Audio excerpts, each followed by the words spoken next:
You want to know the truth of it, so I'll tell it the way it happened, and I'll tell it slow, because the fast version makes me sound better than I was, and I've spent 30 years trying not to sound better than I was. My name doesn't matter much to the story. Back then, I was a 24-year-old first lieutenant named Del Rourke, and I ran the perimeter security element at a forward logistics base we all just called the Anvil, a flat, dust-colored sprawl of fuel bladders and Connex boxes and generator farms bolted onto the edge of nowhere. My job was the wire. The towers, the gates, the quick reaction force, the whole outer skin of the place. If something came through the fence, it was my problem before it was anyone else's. And the base firefighter was, as far as I was concerned, not my problem at all. Her name was Inez Marchetti. Everybody called her Marchetti, or when they were being lazy, the fire girl, and when they were being unkind, which was often, the marshmallow. She ran the base fire section, a two-truck outfit that mostly meant she and 3 younger troops sat in a metal shed by the fuel point waiting for a generator to catch or a burn barrel to get out of hand. She was maybe 40. Compact, gray coming in at the temples, a face that looked like it had been left out in weather for a long time and had decided it didn't mind. She wore the bunker gear when she had to and coveralls when she didn't, and she moved through the base like a woman who had already seen every way it could go wrong and was just waiting to be proven right. I did not respect her.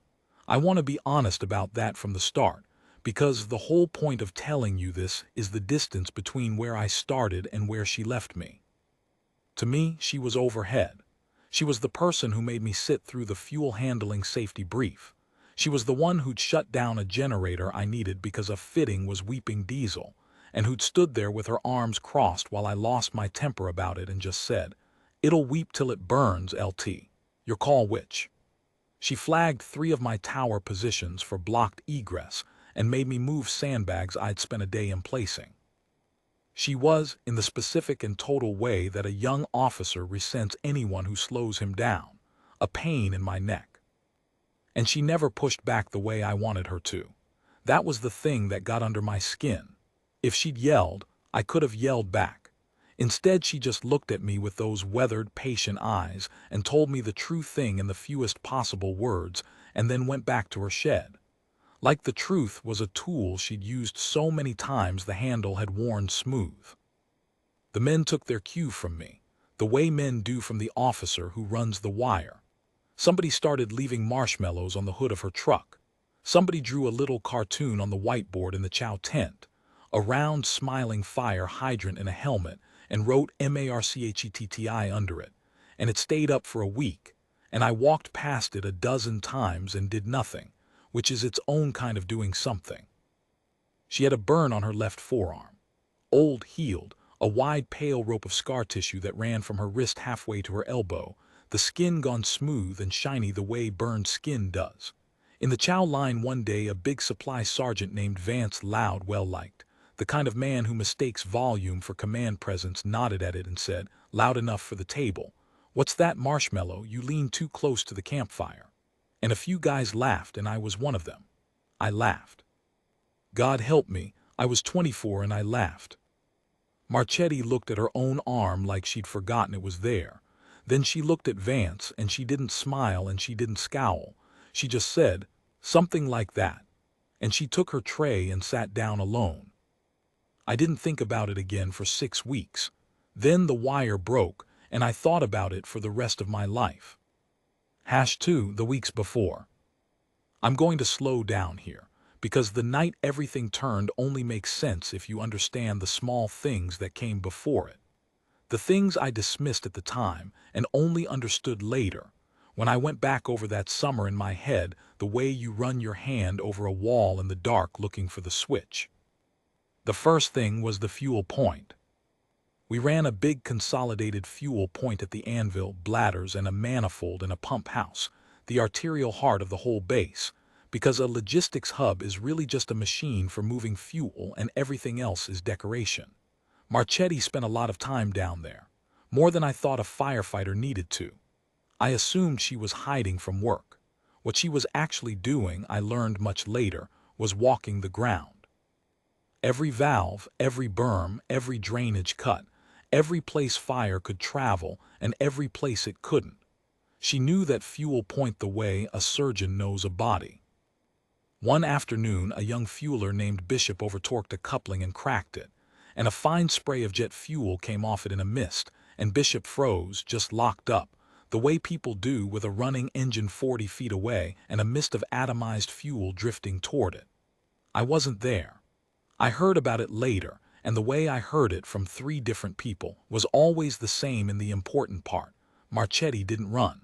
She walked. She walked to the engine and killed it first, the ignition source, not the leak, because she understood which one was the actual danger. And then she walked to Bishop and put her scarred hand flat on his chest and said something quiet to him, and he came back into his body, and the 2 of them capped the coupling together. At the time I filed it as Firefighter does Firefighter thing. I did not notice that she had solved a panic problem before she solved a fuel problem. I did not notice that she'd done the counterintuitive correct thing under pressure, engine first, leak second, while everyone else's instinct was screaming at the spray. I didn't have the eyes to see what I was looking at. That's the thing about competence you're not expecting. It doesn't announce itself. It just looks like the situation quietly failing to become a disaster. The second thing was the generator surge. We had a bank of big generators that carried the base, and one of them started surging, hunting up and down, lights browning across half the anvil. The contracted power tech said it was a fuel quality problem and started planning to drain and flush a whole bladder, which would have deadlined our fuel point for 2 days. Marchetti stood at the back of that meeting, not invited, and when they finally noticed her and somebody asked her, sarcastically, if the fire girl had an opinion, she said, "Your governor linkage is sticking. It's not the fuel. Flush the bladder and you'll flush 2 days and still be surging."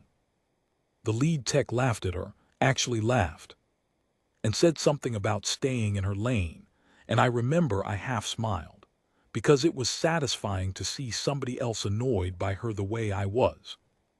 They flushed the bladder, 2 days, still surging. Then a mechanic pulled the governor linkage and found it gummed and binding, exactly where she'd said, and freed it, and the surging stopped inside an hour. Nobody apologized to her. I want you to sit with that because I've had to. Nobody apologized. She'd been right, precisely and specifically right, about a system that wasn't her job, and the reward for it was that everyone quietly resented her a little more for it, including me. The third thing I only understood after. About 3 weeks before the attack, Marchetti came to me personally, which she almost never did, and asked me to move the quick reaction force staging point. Right then it sat tucked between 2 rows of fuel connexes near the pump house, which was convenient because it was central. She wanted it moved to the far side of the motor pool, 200 meters east, behind a hard berm. I asked her why. She said, because if the fuel point ever goes up, you've staged your whole reaction force inside the fire. You'll lose them and the base in the same minute. I told her the current spot was tactically better, faster response times, central. I gave her 3 good reasons, and every one of them was true, and every one of them was about a normal night, and she was talking about the worst night. I didn't move it. I was polite about it. I'd learned by then that yelling at her was like yelling at a wall, but I didn't move it. She didn't argue. She just nodded slow, like she was adding my name to a list she'd been keeping for a long time, and she said, "All right, LT," and she walked back to her shed. I have thought about that "all right, LT" 10,000 times. #3 The wire breaks. It came at night, the way these things do, in the flat dead hours after midnight when the human body most wants to be asleep, and the mind is slowest to accept that the world has changed. I'll tell you what it was plainly, because the confusion was the whole texture of it, and I don't want to clean it up. There was a coordinated attack on the anvil, a breach on the north wire under mortar cover, a vehicle trying to run the east gate, and worst of all, indirect fire walking deliberately toward the fuel point. Somebody on the other side understood the base the way Marchetti understood it. They weren't trying to kill soldiers. They were trying to kill the fuel, because if the fuel went, the base went, and everyone in it. The first mortar rounds woke me, and I was moving before I was awake, out to the Tactical Operations Center in my socks with my boots in my hand, and by the time I got there, the radio net was already a wall of noise. Towers reporting muzzle flashes, the East Gate reporting a vehicle, and then the fuel point. The third or fourth round of the indirect fire hit near the pump house and clipped the manifold, and we had fuel, running fuel, a lot of it, and a base full of ignition sources, and the wind coming out of the west carrying the vapor east across half the anvil. And I stood in that TOC with a map I thought I knew and understood in one cold plunging instant that if that fuel found a spark, the fireball would take the pump house, the bladders, the generator farm, the ammunition transfer point beyond it, and every soul between here and the motor pool, including the quick reaction force, which I had staged, against her advice, between 2 rows of fuel connexes 40 meters from the leak. I want to describe the specific feeling of that, because it's the center of everything. It's the feeling of your own past decision reaching up out of the ground and closing its hand around your throat. 3 weeks earlier, a 40-year-old firefighter had drawn me a map of this exact minute, and I had given her 3 good reasons why she was wrong. And here is the thing I did not expect, the thing that reorganized me as a man. She was already down there. #4 the pump house. I got this next part in pieces from the radio, from the handful of people who were down there and lived, and from Marchetti herself, years later on a porch, when she'd finally let me buy her the beer I'd owed her since I was 24. So I'm assembling it, but the bones of it are true, and I've checked them against everyone who was there. When the manifold got clipped, Marchetti was already rolling. She'd heard the indirect fire walking, and she'd read the spacing of the impacts the way you'd read a sentence. And she knew where it was going 3 rounds before it got there, because she'd spent all summer memorizing the one piece of ground that mattered. By the time the fuel was running, she had her 2 trucks and her 3 kids moving, and she got there first. And she did not do the thing you'd think. She did not charge the fire, because there wasn't a fire yet. There was worse than a fire. There was the few seconds before a fire, the vapor and the spark hunting for each other in the dark.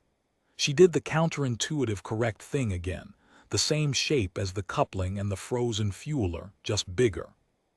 First, she killed the power to that whole sector, ran to the distribution point and dropped the sector, blacked out the pump house and the connexes around it, because every one of those junction boxes was a spark waiting to happen, and she'd rather fight in the dark than fight in the light and dead. Ignition source first. Always the ignition source first. That was the spine of everything she did. Second, she moved the running fuel. Not stopped it. You can't stop it that fast, moved it. She and her kids opened the drainage cuts she'd walked all summer, the low berms and channels she'd made everyone maintain that we'd all thought were pointless, and she sent the running fuel away from the ignition sources, an asterisk, toward a bermed catch basin on empty ground where it could pool and be dealt with and hurt nobody. She used the shape of the ground itself, the shape she'd been quietly preparing for weeks, to steer a river of jet fuel around the throat of the base. Third, and this is the part that I carry, the quick reaction force, my QRF, the men I'd staged in the fire against her advice. When the sector went black and the fuel started moving, those men were sitting exactly where I'd put them, disoriented in the dark, with vapor rolling over them, and their lieutenant, me, 200 meters away in a TOC screaming into a radio that had gone to garbage. Marchetti went and got them.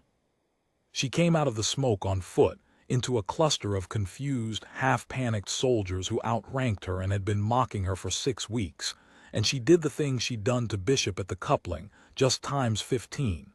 She didn't shout. Shouting adds panic. She'd told me that once and I hadn't listened.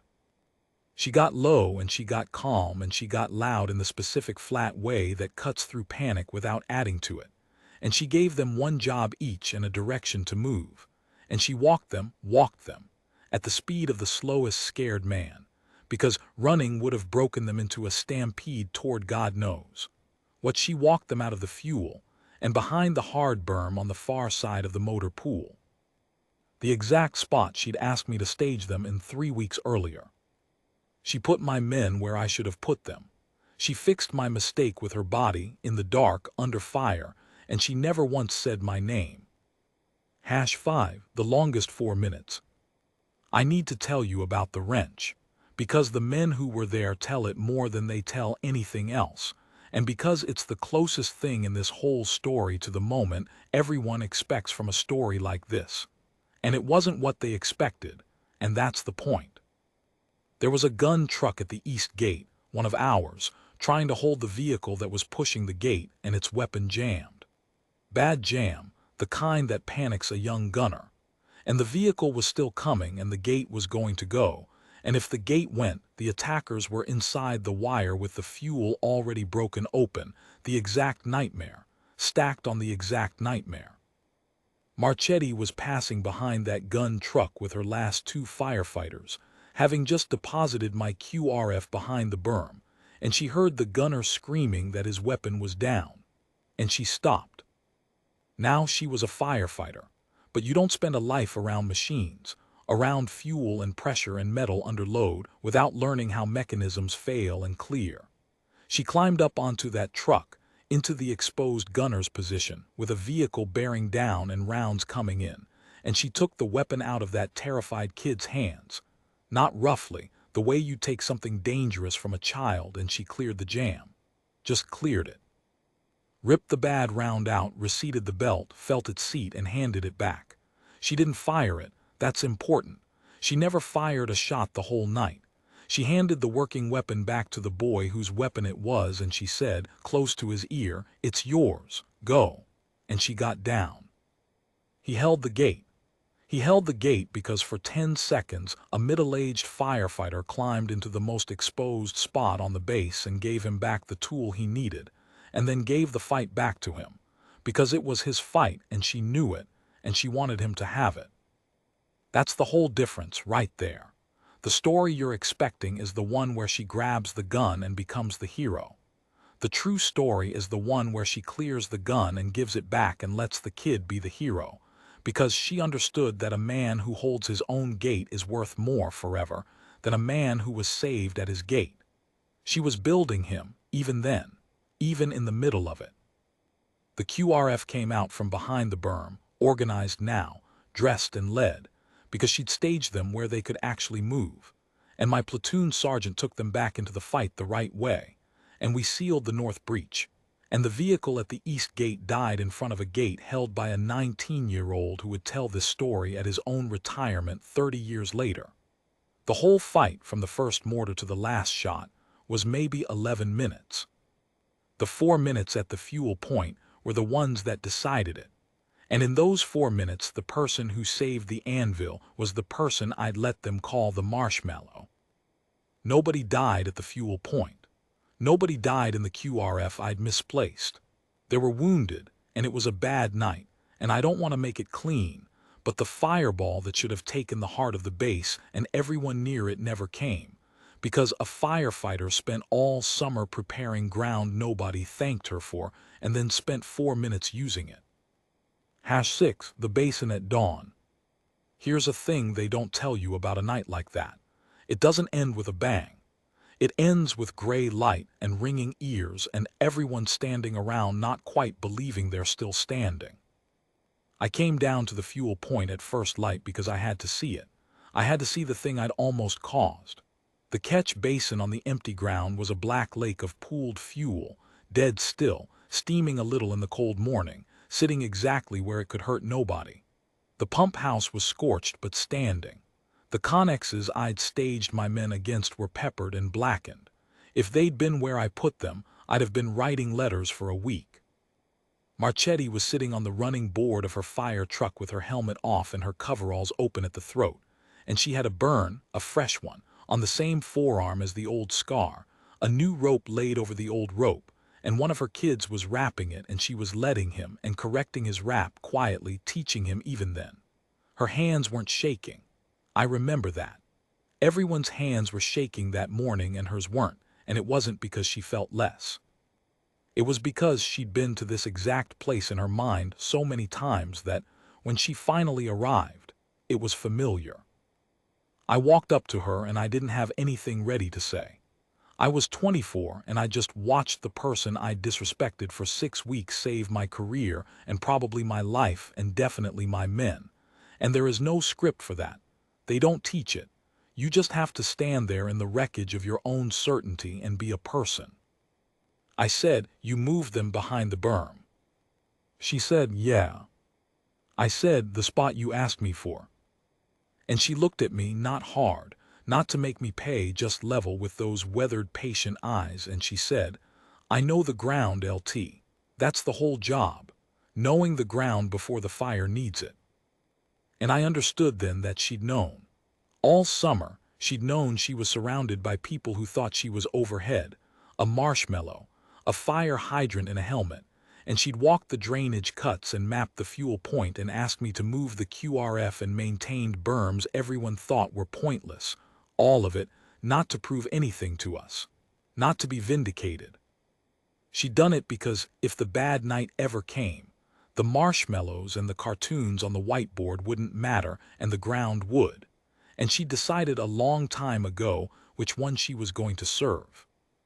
I looked at the old scar under the new burn, the one Vance had made his campfire joke about, the one I'd laughed at, and I finally asked, because I finally had the decency to want to know instead of to mock. The old one, what was it really? She was quiet for a second.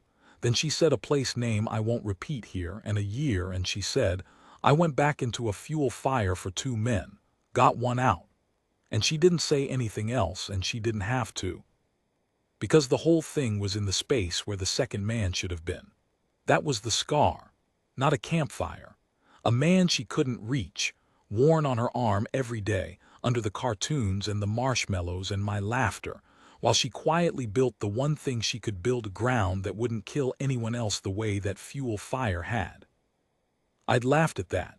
I'd stood in a chow line and laughed at the deepest wound of the most competent person on my base. #7 What respect costs. I could tell you there was a big ceremony.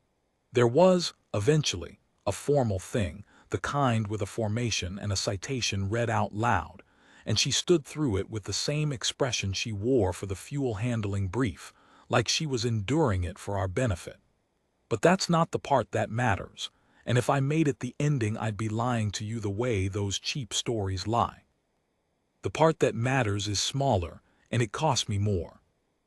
That morning at the basin, I did the only thing I could think to do, which was the thing I should have done 6 weeks earlier and hadn't.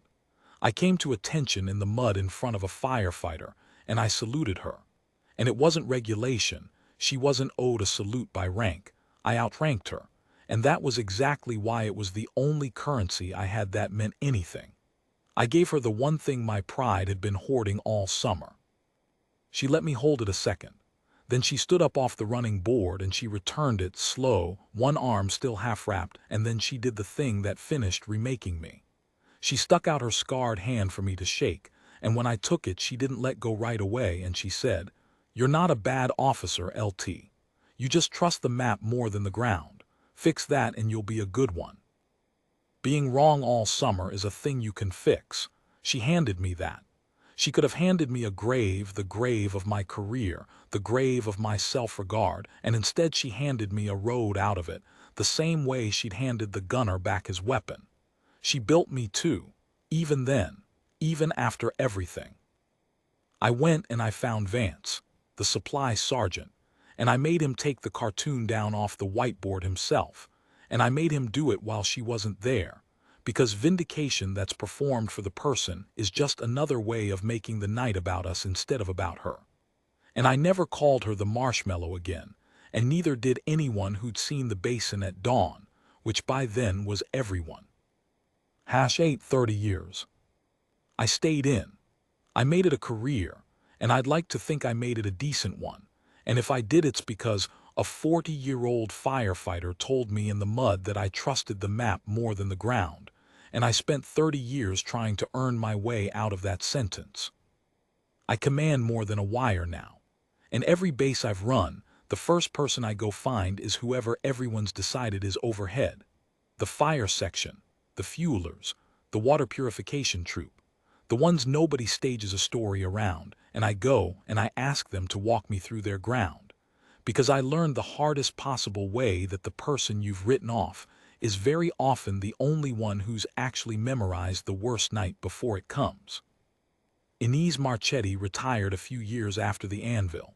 We stayed in touch, Christmas cards, then emails, then finally that porch and that beer I owed her.